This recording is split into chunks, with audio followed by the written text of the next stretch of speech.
Namaskar and good morning to all the viewers of Global Governance News. This is your host, Vandana Jhingan from the Windy City, Chicago. And today, in the series of conversation, we are going to talk to our newly elected president of NFIA, National Federation of Indian Association, Lavanya G. Reddy. Lavanya ji, we welcome you to Global Governance News. And we have been very busy, but thank you so very much for your time. And we are going to have a very interactive session with you today when we talk about this is the largest organization and the umbrella organization of all the FIAs in and around United States of America. So the role has been very, very big and defined, and the organization has been very old too. So first of all, we welcome you. And I know it is little early for you. You are based out of Seattle, the home of Microsoft. So we will start. Let's talk to you about NFIA when we talk and your association with that organization. Okay. Thank you very much, everybody, and Vandana ji for giving the opportunity. And then I thank Global Governance for giving opportunity today. I am based in Seattle, and it's really honor and privilege to be the NFA president, such a strong organization, 42 years old.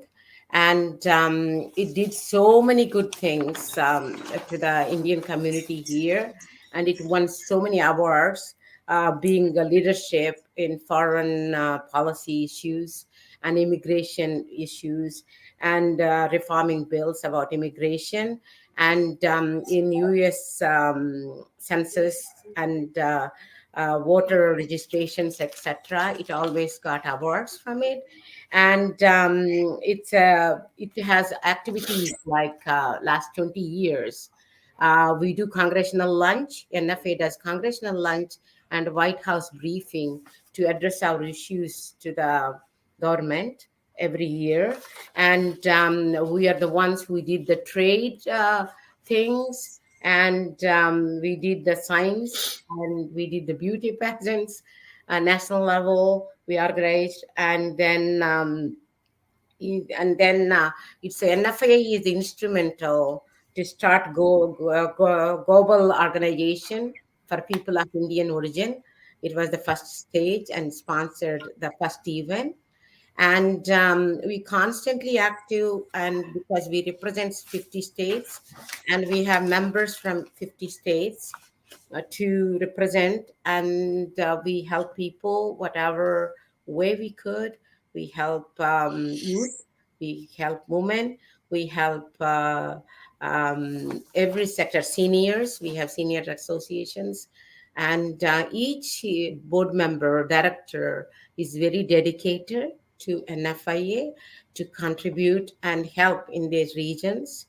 So as a president, I don't think I have that much because we have such a great leader groups with us, and the leaders with us, they take care of their own areas.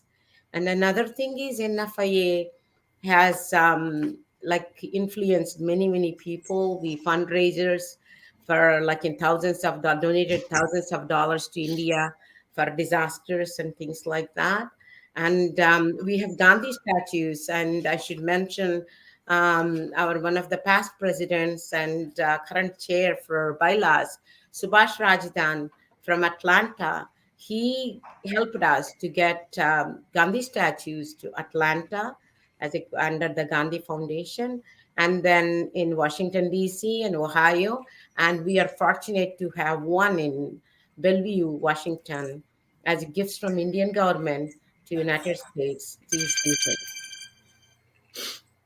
And also we and as you said, Thomas Abraham is the founder of NFIA and GoPio too. And there are great leaders. And in 2007, I was approached. I was at the time, I was Washington Telugu Association president.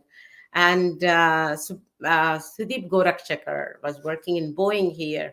He called me and said, "We are planning to have a convention. Would like to meet you." So I went and met them, and I liked that. And then we made Telugu Association to join to it, and other organizations in Seattle.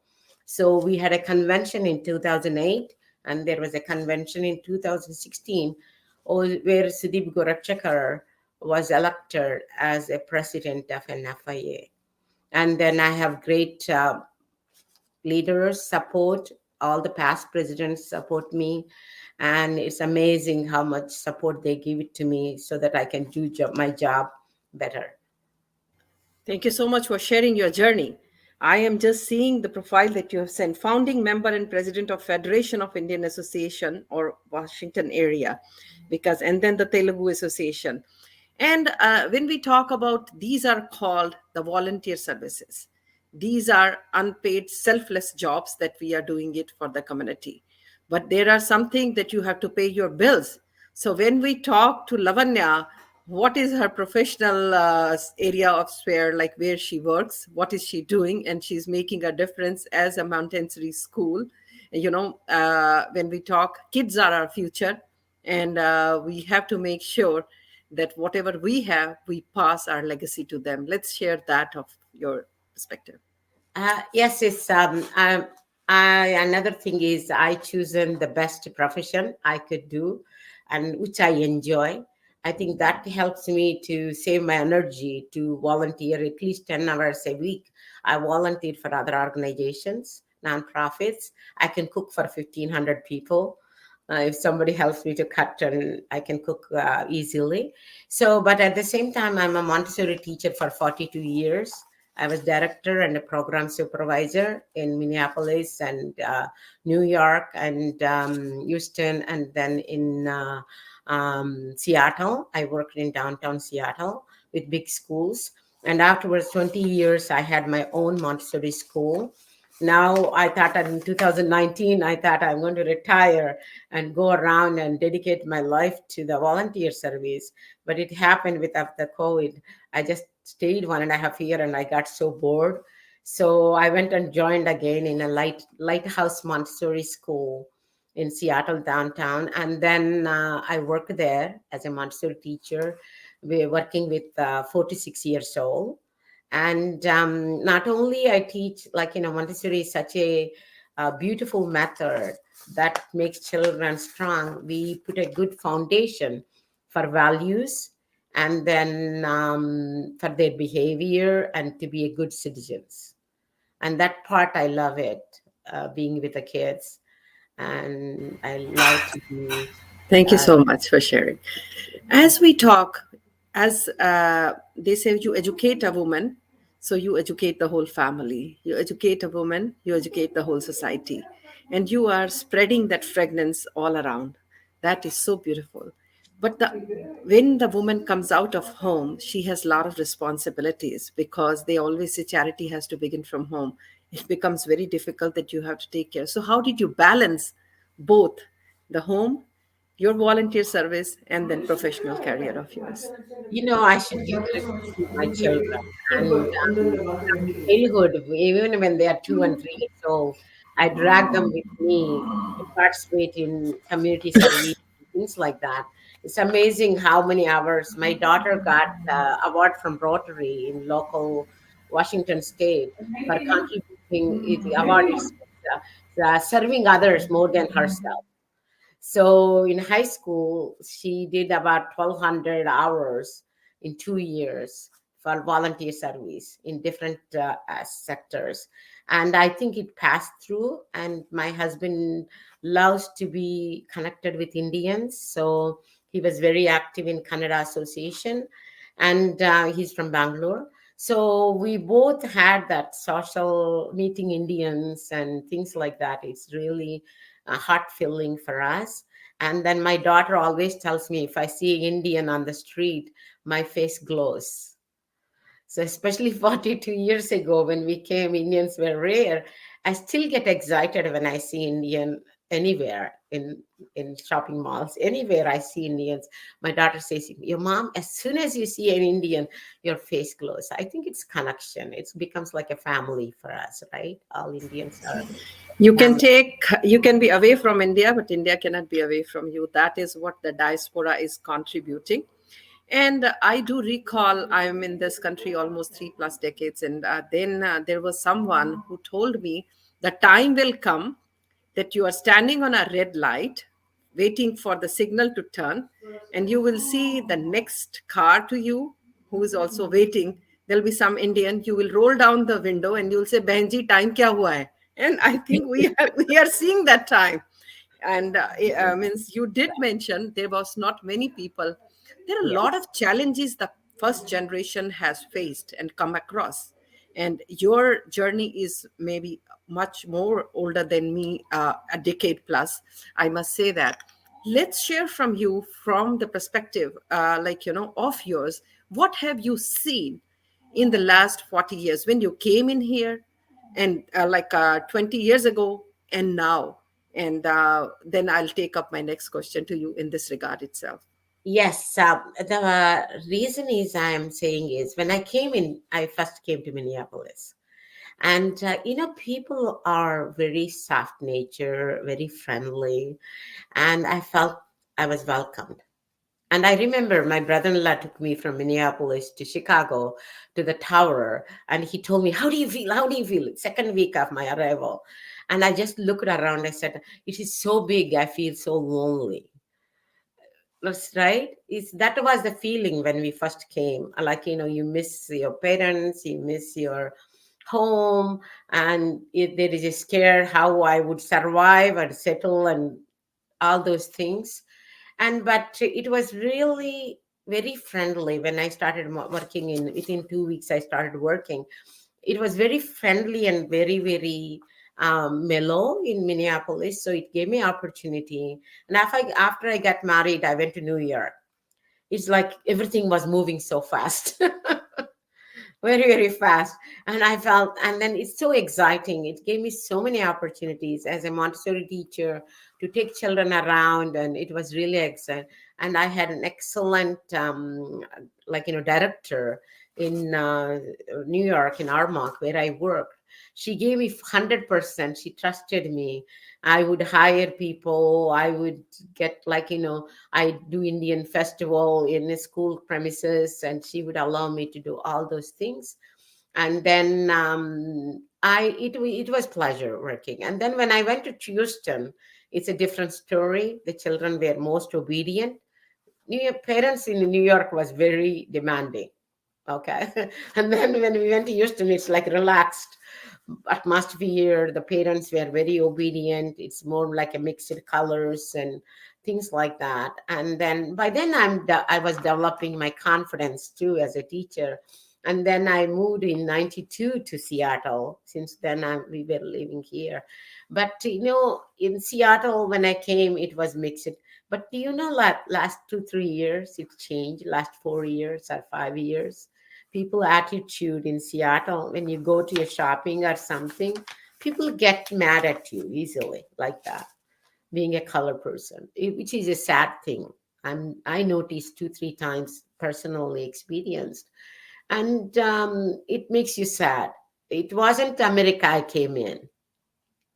It wasn't anymore. It is not the same America I came in. You have overcome the millennia when the people from Bharat, India came in truckloads, shiploads, aeroplane loads. I must say that because IT, and that is when we talk uh, contribution, the state that you are in, and the home of big corporations. They have lot many people. The CEO itself is of Indian origin now. It's a pride for us when we talk. And he has been awarded a Padma Award this year too. So coming back to, you just said that because this is what is happening when we talk about the democracies around the world. Unrest in people, is the same situation what we lived, and we saw that what's happening in Bharat recently. Very, I mean, the state that your husband is from, Karnataka, because you must be following the news is up, every day what's going on in there. And we saw what kind of protests Seattle has gone through. So I think the media has to play a role. This is not the same America that, because home of the free, land of the brave, and we call about land of opportunity. So Yes. it's a survival of the best, like, because if you work hard, and everybody has its own chunk pie of the cake, to be honest. But time is changing, and I wish, means the more we are getting close to technologies and all, very fast pace, we are losing the human connections to each other, because the touch, which is not right anywhere, we are just seeing it. So let's talk to you about NFIA, your role, because NFIA has played a very key role when it is starting about lobbying for India, when it was nuclear deals, all the key members.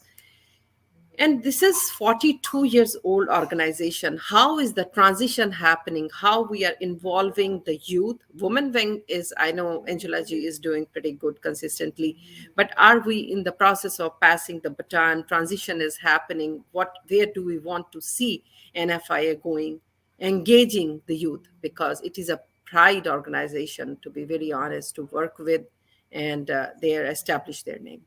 Yes, we do have plans. Last 2, 3 years, being with COVID and things like that, it looks like we didn't have that much opportunity to do more, and we didn't do congressional lunch and things like that.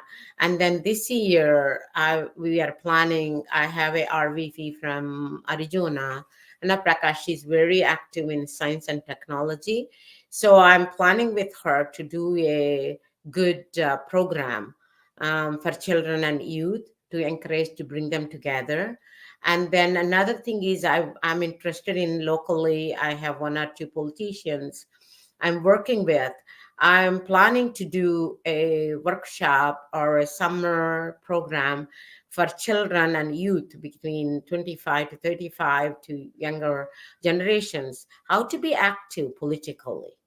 I think we need to encourage our children for the future to be participating politically so that we have voice, right?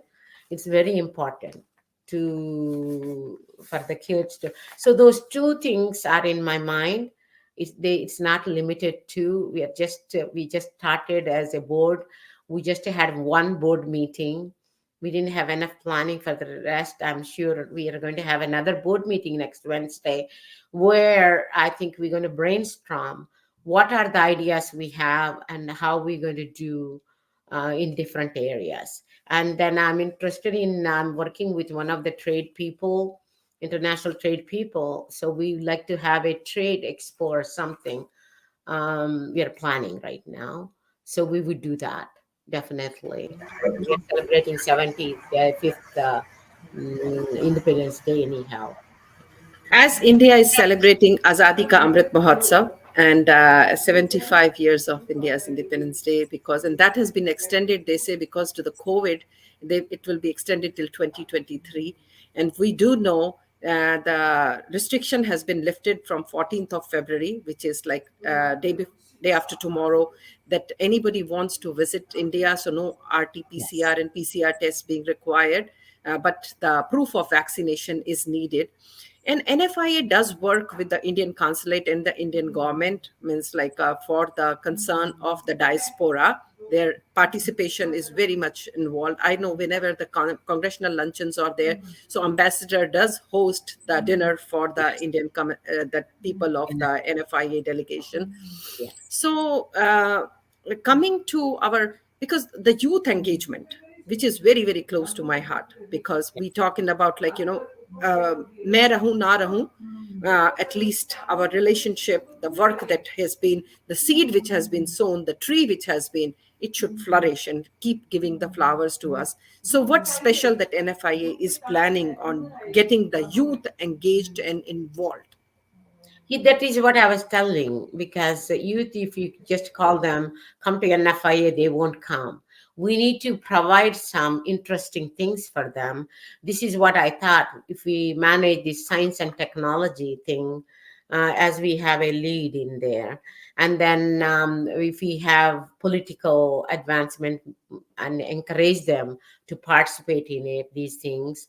And then actually I'm looking for kids who are interested to make a youth board in because we have women's chair, we have senior chair, we don't have any youth chair in the board.